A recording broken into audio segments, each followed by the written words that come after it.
मांगना हराम है, मोहम्मद सल्लल्लाहु अलैहि वसल्लम को मानना हराम है।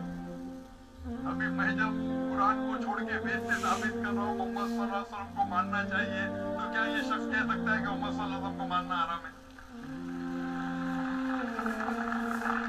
इसमें दो चीज हो सकती है।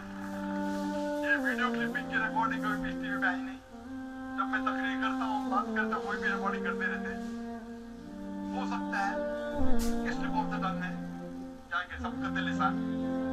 ये हो सकता है किसी ने तोड़ मरोड़ के पेश किया है, और तोड़ मरोड़ के पेश करना बहुत आसान है। मिसाल के तौर पर मैं आपसे पूछूंगा मुसलमान से कि जॉर्ज बुश कैसे इंसान है, उन्होंने कहा जॉर्ज बुश अच्छे इंसान नहीं है। मैं नहीं को काट दूंगा, लगेगा जॉर्ज बुश अच्छे इंसान है। उसको खुद को मैं दिखाऊंगा, आपने कहा नहीं, हो सकता है सबकत लिसान है, हो सकता है स्लिप ऑफ द टंग, वो स्लिप ऑफ द टंग नहीं है।